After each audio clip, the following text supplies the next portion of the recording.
Hey guys, so in this video, I'm going to show you why Russell Barkley, the famous doctor, should be put to jail. He's like the ADHD guy, the ADHD doctor. Let's start first this whole thing. Let's preface this whole video with a quote that he has. It's a famous quote that people share. So once a person is diagnosed with ADHD, there's no reason why they shouldn't be taking Adderall or Ritalin. Now keep this in your head. And now I'm going to go into, well, let's define what ADHD is. Okay. So I'm going to use his definition of what ADHD is. It's the DSM, which is it comes from the DSM, which is like the Bible of mental conditions and the Bible of what the definition is of ADHD. That's where they define it. So if you had, according to them, so if you have six or more of these issues for at least 6 months, you're diagnosed with the inattention part. Okay, so let's go over it. One, often fails to give close attention to detail or makes careless mistakes in schoolwork, work, or other activities. Okay.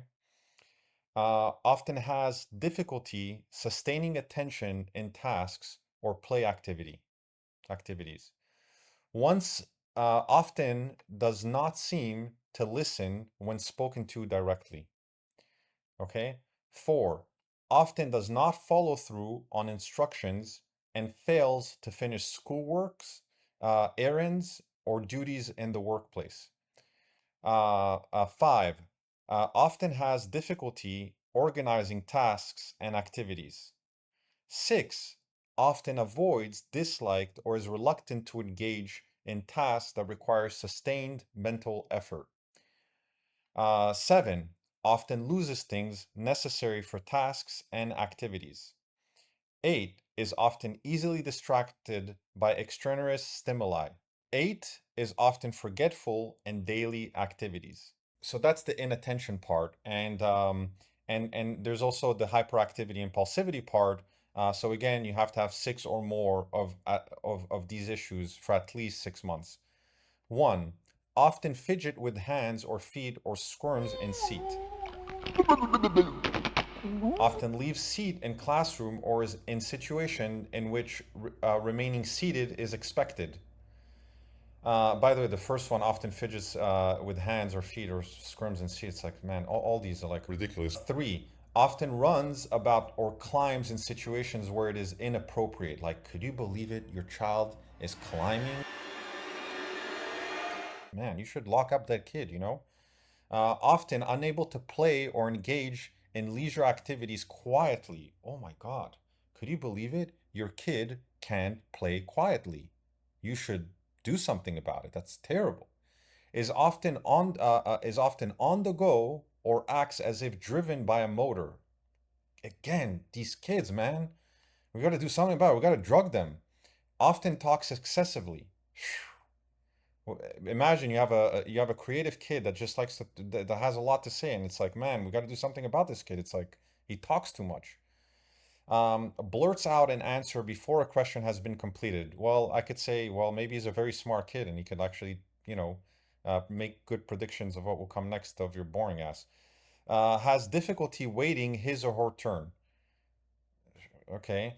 Often interrupts others. So, as you could see, the diagnosis of ADHD coming from the DSM, this is not coming from my thing, right?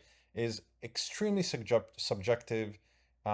It's vague, and it's a checklist of behaviors that can be gamified. That could be, and to be honest, it could be all kinds of factors, right? It could be due to bad diet, to not learning how to focus over time, to discipline, to stress, sleep, um, and so many other things. So I want to get to, why is this evil?